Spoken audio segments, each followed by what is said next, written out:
et plus précisément d'environnement, en faisant le point sur la baie du Cap Lopez où on parlerait déjà d'un désastre écologique qui se pointe à l'horizon si nous n'en sommes pas déjà dans la commune de Port-Gentil. Reportage.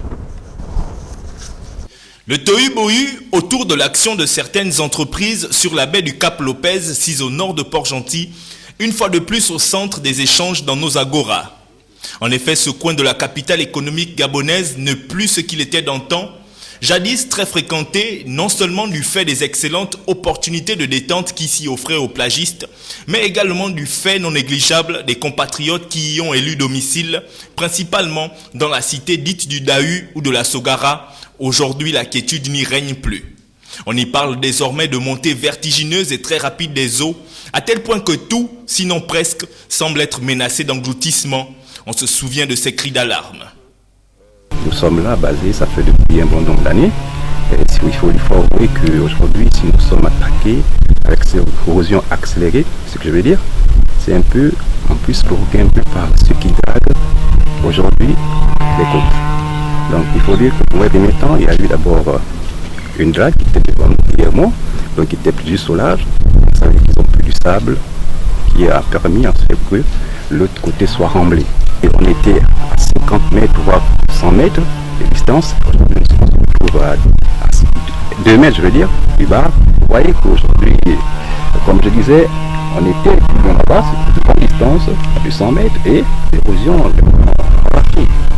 Et je suis obligé, avec les moyens de bord, n'est-ce pas, d'essayer de freiner cette érosion. C'est provoqué par, n'est-ce pas, ceux qui draguent aujourd'hui. En face, ils ont dragué, des gars qui sont dragués. Donc, cette érosion, ce sable-là repart là où, n'est-ce pas, il creuse. La réaction des entreprises mises en cause ne s'était pas fait attendre.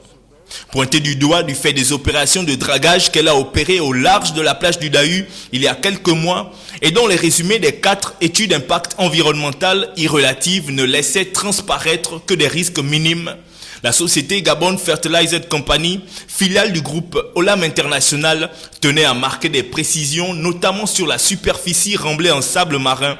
Une erreur monumentale, semble-t-il de saisie, sémait le trouble dans les esprits. Il faut bien resituer les choses, il faut bien les préciser. Les 923 hectares qui sont indiqués ici et là et qu'on trouve dans la presse, c'est la superficie de la zone industrielle, de la totalité de la zone industrielle, c'est-à-dire de la parcelle F, sur laquelle sera aménagée la zone franche de l'île Mandji.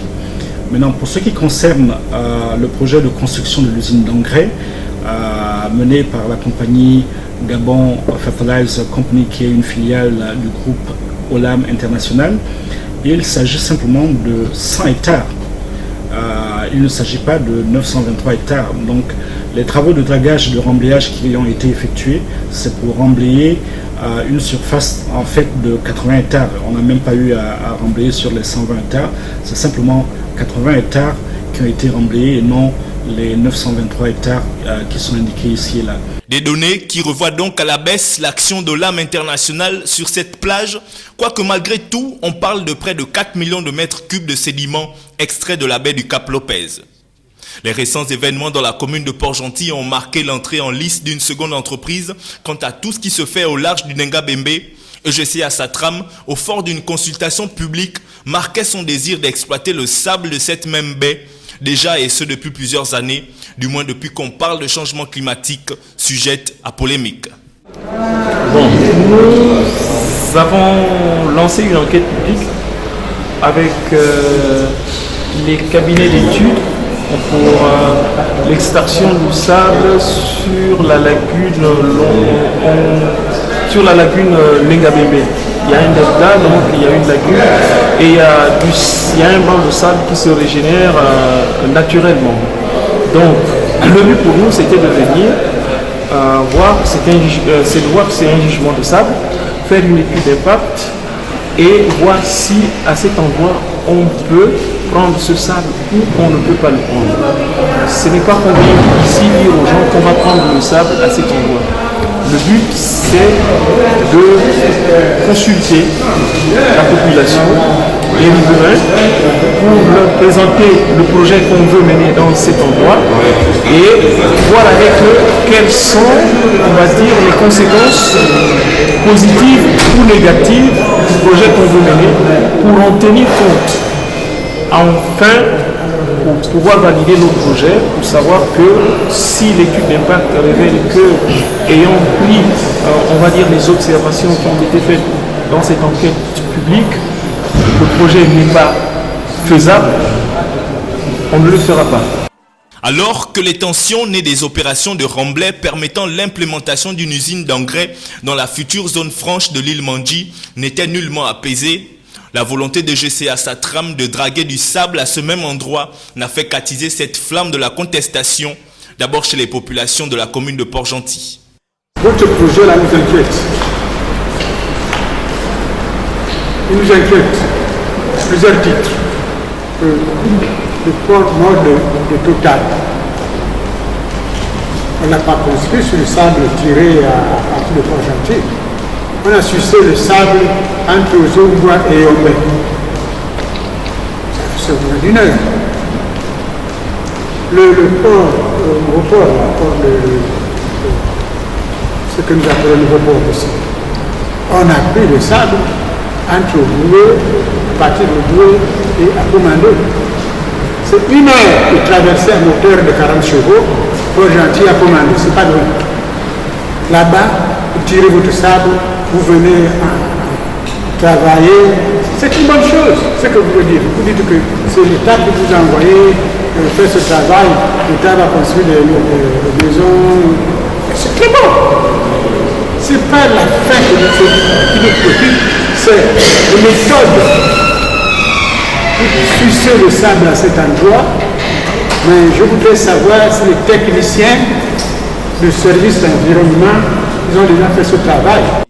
Les organisations non gouvernementales œuvrant dans le secteur de l'environnement et de la protection de la nature n'iront pas par le dos de la cuillère pour marquer leur veto face à ce qui pourrait entraîner des conséquences aussi désastreuses que suicidaires pour notre commune. H2O Gabon, d'antan au cœur de la contestation face au projet de l'âme, s'insurge une fois de plus et cette fois-ci face à l'entreprise GCA Satram. Pas uniquement que la population concernée de Sogara, car l'impact qu'il va avoir suite à cette dégradation, pour moi c'est une dégradation qui a déjà commencé bien avant que vous soyez là. Puisque les problèmes d'érosion que nous avons à Port-Gentil sont liés à toutes les infrastructures que les hommes ont créées à Port-Gentil. Faire ce genre de choses ici va créer un autre problème sur Port-Gentil. On a déjà détruit la mangrove là-bas, et la mangrove, si vous êtes des experts, vous savez très bien, c'est celle qui protège de l'érosion. Je ne suis pas d'accord avec vous. Ce n'est pas une recharge automatique. La recharge automatique, elle ne se fait plus à Port-Gentil, du fait de toutes les infrastructures que nous avons faites le long de la côte. L'érosion, vous la voyez, mais attendez, j'ai l'impression qu'on ne réfléchit plus dans cette ville, on fait n'importe quoi. Comment vous pouvez dire que ça n'aura aucun impact environnemental? Déjà, on voit l'impact au niveau des gens de Sogara. Les gens de Sogara sont actuellement, je ne vais pas dire en permanence inondés, mais régulièrement inondés par la marée. Et là, ce n'est pas uniquement que vous, je ne parle pas de vous. On parle du réchauffement climatique. La montée des eaux, ce n'est pas une vue, c'est une réalité. Quand je vois ce genre de choses, il y a d'autres endroits pour aller prendre du sable. On peut même le prendre à terre, mais plus loin. Évidemment, ça coûte plus cher. Quand vous dites que ce n'est pas question économique. Sinon, dans ces cas-là, j'ai l'impression d'être avec les bisounours, si ce n'est pas pour faire du profit.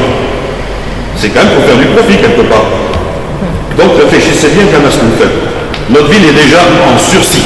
J'ai bien dit en sursis. Et personne ne prend en compte ce sursis.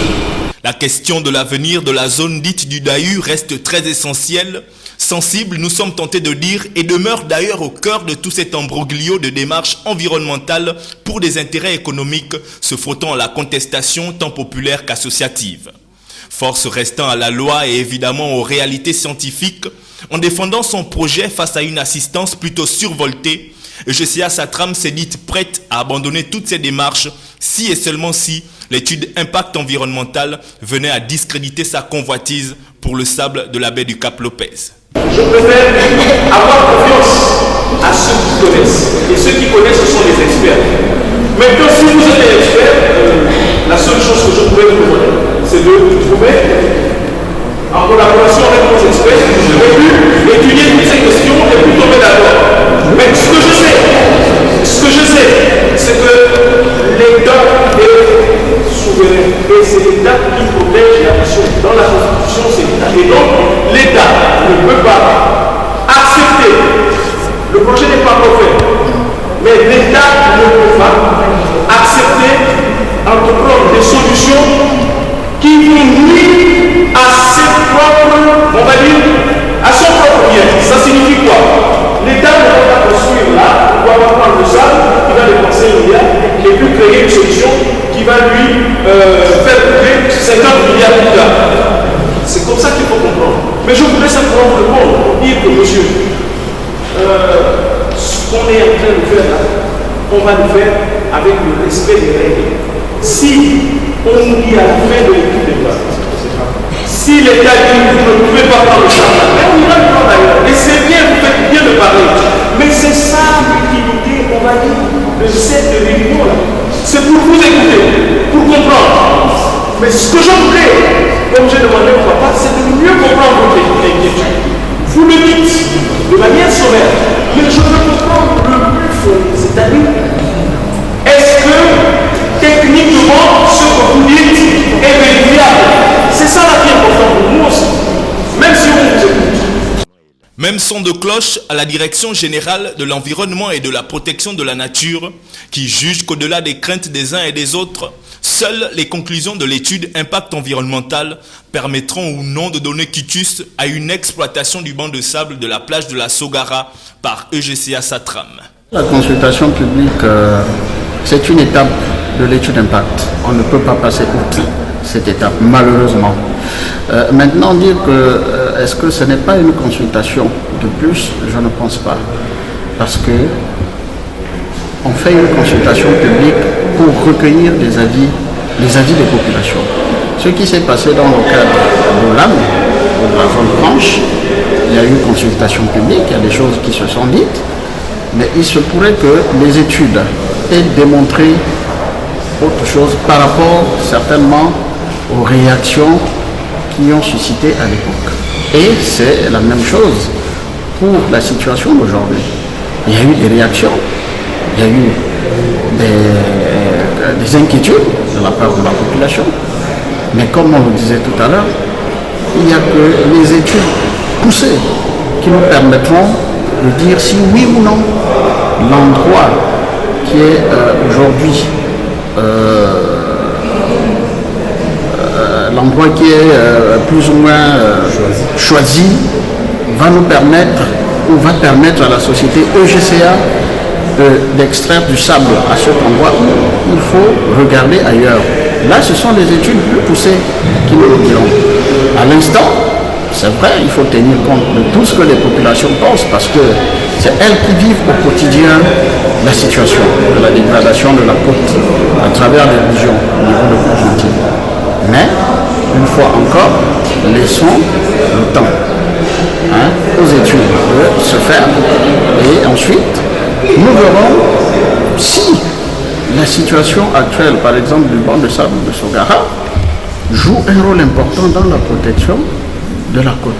En ce moment, nous, au niveau de la Direction générale de l'environnement, nous ne pouvons pas délivrer un quitus, un certificat de conformité pour une situation qui serait très dangereuse pour la ville de Port-Gentil. Donc, ce sont des études qui nous permettront de vérifier, d'affiner un peu toutes les préoccupations qui sont celles des populations.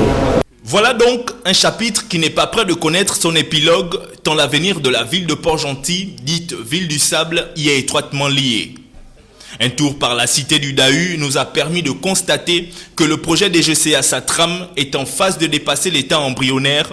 Oui, des dunes de sable marin y sont déjà visibles et en quantité considérable. Scénario similaire à la plage dite Mamiwata, où le projet d'un quai constitue l'actualité brûlante, de quoi déjà se poser des questions sur la provenance de ces sédiments. La ville de Port-Gentil a un poids qui fait qu'en s'enfonçant dans une terre dont la nappe phréatique est à peine à 1 mètre du sol, la situe au même niveau que la mer, donc emprunte à autant de risques que notre imaginaire peut engendrer. Serait-il enfin temps de réellement prendre en compte les craintes des habitants du coin? Il n'y a pas que toi qui connais Port-Gentil. Nous aussi on connaît Port-Gentil. Mais écoutez aussi, apprenez à écouter. Si on vous dit que c'est pas bien de prendre là-bas, écoutez. C'est pas pour vous embêter. C'est pour vous avertir. On a déjà des soucis d'érosion à Port-Gentil. Pourquoi on crée d'autres?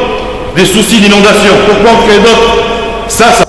Voilà, vous êtes bien sur le 75e numéro de la revue, après ce mini-magazine qui faisait une mise au point sur la situation de la baie du Cap-Lopez et de Port-Gentil en général. Nous recevons sur ce plateau M. Henri-Michel Auguste, qui est le président, fondateur et membre de l'association H2O Gabon. Monsieur, vous êtes là pour nous parler justement de ce problème de la baie du Cap-Lopez et du désastre écologique qui se présente à l'horizon port-gentillet. D'entrée de jeu, pouvez-vous déjà présenter H2O Gabon? Écoutez, d'abord, je vous remercie de m'avoir reçu sur votre plateau. Je vais faire une présentation succincte de H2O. H2O est né en 2005, le 14 juillet 2005, de la volonté de 5 personnes, dont actuellement une est déjà décédée. Il y avait M. Raymond Held, donc décédé, qui était l'ancien directeur financier de la Comilog. Il y a M. Abraham Dabo, qui est un photographe, qui est maintenant à Libreville. Il y a M. Michel Takoun, qui est une personne qui a quitté le Gabon et maintenant qui est en Tunisie. Il y a le professeur Posso, Paul Posso. Il y a le docteur Edmond Duboz, le général. Moi-même, et évidemment un trésorier qui n'est autre que mon père. Ah d'accord. Alors, la question écologique et environnementale reste très négligée dans Port-Gentil, à ce qu'il nous paraît. Pourtant, il n'y a pas de ville dans le Gabon qui présente les caractéristiques de la ville de Port-Gentil. On parle d'une ville au même niveau que la mer, on parle d'une nappe phréatique à moins d'1 mètre du sol, on parle d'une avancée fulgurante des eaux maritimes sur la terre. Bref, l'heure semble être grave également à ce niveau. Mais qu'est-ce qui peut expliquer ce laxisme ambiant? Ben écoutez, je pense qu'en général, vous savez, je vais peut-être paraphraser un ancien homme politique qui disait, justement, le problème c'est qu'actuellement nous avons affaire à des politiciens et non à des hommes politiques, des gens qui s'engagent, qui prennent des décisions, même si demain ils ne seront pas élus du fait des décisions qu'ils ont prises. Actuellement, on a plus affaire à des politiciens qui pensent plutôt à leur prochain mandat. Ça, c'est partout dans le monde. Je ne dis pas que c'est uniquement au Gabon, c'est partout dans le monde. Donc les vrais problèmes environnementaux, d'ailleurs on le voit bien, les différents sommets ont accouché d'une souris. Que ce soit les sommets climat, les sommets de la Terre, ça a accouché d'une souris. Là, on vient juste de voir le premier accord entre les USA et la Chine pour diminuer les gaz à effet de serre d'ici l'horizon 2020-2025. Nous verrons ce que ça donnera, parce qu'entre les accords et la réalité, parfois, il y a un grand pas. Ce qui concerne notre belle ville, malheureusement, moi qui suis ici depuis quand même pas mal d'années, et qui ai vécu ici dans ma jeunesse, avant de partir faire mes études, je vois ce changement radical. Cette ville, on voit que, d'une part, il y a la montée des eaux. Ça, c'est général, c'est dans le monde entier. On peut rien, disons, pour l'instant, on ne peut rien y faire. Car, bon, c'est pas l'Afrique qui pollue le plus. Il faut bien être réaliste, nous ne sommes pas les plus grands pollueurs. C'est surtout quand même les pays industrialisés. Et les pays, comme on appelle, qui font partie du BRIC. Voilà, des BRIC. Des BRIC. Qui eux sont les pays émergents, qui actuellement voudraient avoir un niveau de vie équivalent à ceux des pays industrialisés. Et ne pas écouter ce que disent maintenant, attention, on ne peut pas tout faire. Malheureusement, c'est difficile de dire à des gens qui voient qu'eux peuvent évoluer, avoir un meilleur niveau de vie qu'ils sont actuellement, pour atteindre à peu près le niveau de vie des Européens. Donc, il y a des oppositions et des contraintes, parce que c'est difficile de dire à des gens, ou même à nous, en Afrique, non, ne faites pas ça, c'est polluant, ça risque de dégrader la nature. Et on peut leur poser la question, mais vous, qu'est-ce que vous avez fait avant? Vous l'avez bien fait. Donc servons-nous de l'histoire pour ne pas réitérer les mêmes problèmes. Et c'est là où il faut évoluer. Le changement climatique est une réalité. Le CO2 a pollué notre atmosphère, permet le réchauffement des 2 banquises et de tous les glaciers dans le monde. C'est la réalité. Quand vous voyez le mont Kenya actuellement, le Kilimandjaro actuellement, le glacier a perdu énormément. On estime que, je crois, d'ici 2020, il n'y aura plus de glacier au Kilimandjaro. Donc, c'est une réalité. Cette eau-là, il faut bien qu'elle aille quelque part. Elle va dans les océans. Mais ce qui se produit, c'est que l'eau monte. Si l'eau monte, elle se déverse dans les zones les plus basses. Bien sûr. Comme il y a déjà pas mal de pays ou d'îles qui sont au niveau de la mer, ça leur pose des problèmes. Si on prend le cas, par exemple, des déjà des principales îles que tout le monde connaît, les Maldives, les Seychelles, l'île Maurice, tout ça. Ils ont des problèmes déjà depuis 15 ans. Et depuis 15 ans, ils traitent ces problèmes en liaison avec la Banque mondiale. Moi, d'ailleurs, il y a 1 ou 2 ans, j'ai posé la question à la représentante de la Banque mondiale, Mme Zera Youssoufou. Je lui ai dit, est-ce qu'on vous a parlé de Port-Gentil? Nous sommes en sursis à Port-Gentil. Nous sommes dans le même cas que les îles du Pacifique. Mais depuis 15 ans, on a déjà pris 15 ans de retard. Qu'est-ce que l'on va faire? Est-ce que l'on va perdre nos maisons?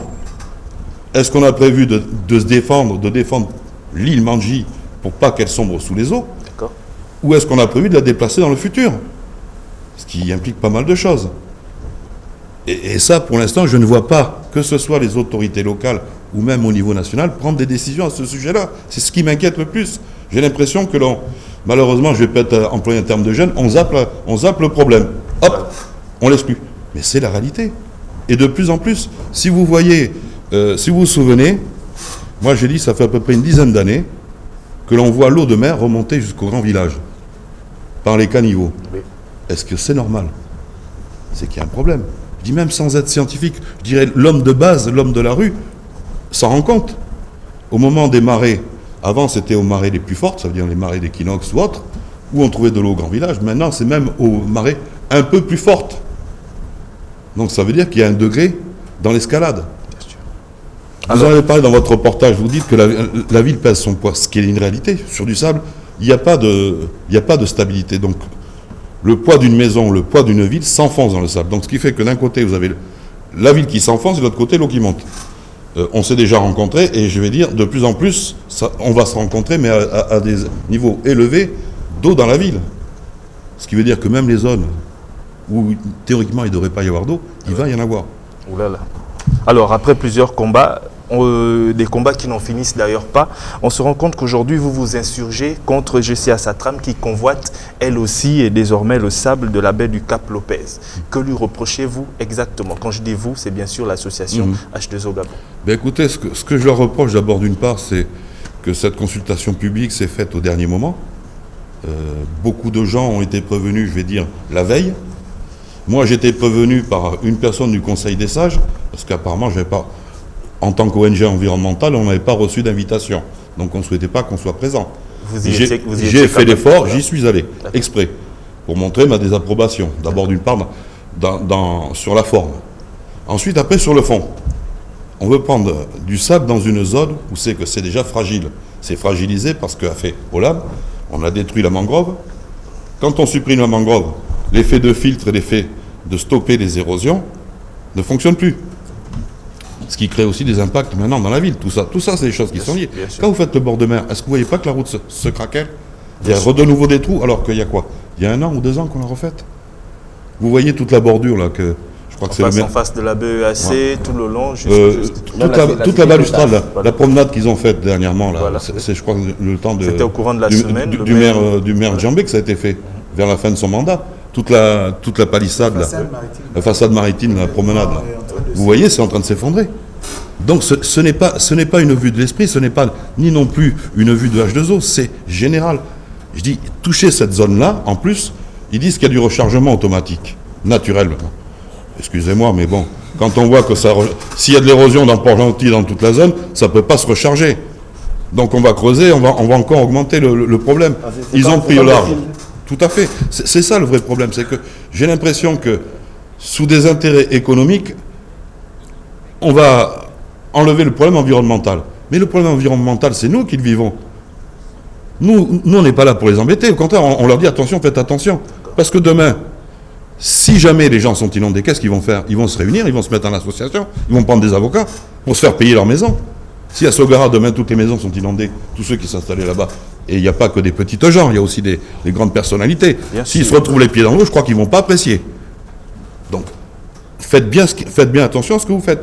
Du sable, il y en a ailleurs. Allons, comme le disait le premier intervenant dans votre documentaire, là, sur le jour de la consultation publique, je crois que c'est l'ancien Monsieur Paul-Marie Mbumba. Mbumba, l'ancien vice-président de l'Assemblée nationale, qui disait, à l'époque, on a pris du côté je crois, d'Apoumé ou... Oui, d'Apomandé. D'Apomandé, dans ces coins-là. Pourquoi on ne va pas reprendre là-bas?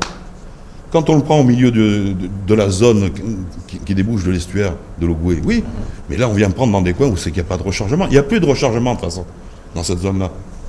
Donc évitons d'y aller. Je ne sais pas, moi ça me paraît logique. S'il y a des choses qui peuvent être graves et induire des problèmes par la suite, évitons-les. On a l'impression que, bon, les premiers, à la limite, on dit, ben, c'est pas grave, ils se tairont. Alors, Monsieur Auguste, votre propos nous montre que la situation va de mal en pis. Sans verbiage, s'il vous plaît. La presqu'île de Port-Gentil, si on ne fait rien, est-elle appelée à disparaître, donc à être engloutie par les eaux? Si on ne fait rien, oui. D'ici 2050, je dis, on aura de sérieux problèmes et je peux dire que tous les coins de la ville seront inondés, en permanence ou périodiquement. C'est-à-dire que nous sommes dans un beau pétrin. En termes d'alternatives, Monsieur Auguste, à ce désastre écologique, quelles sont les cartes qui restent entre nos mains si jamais on souhaite rectifier le tir? Écoutez, les cartes qui nous restent en main, on a 3 possibilités. Ça peut faire partie de l'objet de projet. La première possibilité, c'est celle qui paraît la plus évidente, ça veut dire se battre. Ça veut dire mettre des défenses. Faire des canaux avec des écluses pour réguler l'eau qui sort et qui rentre. C'est la solution de départ. Mais bon, c'est des milliards et des milliards par an. Est-ce qu'on est prêt à dépenser des milliards pour Port-Gentil? Ce qu'il faut mettre dans la balance, c'est ce que produit Port-Gentil, ce que ça représente. Malheureusement, il faut parler en termes d'argent, c'est ça qui est choquant, mais il faut parler en termes d'argent. Port-Gentil reprend tant de milliards par an. Et les frais pour retenir en survie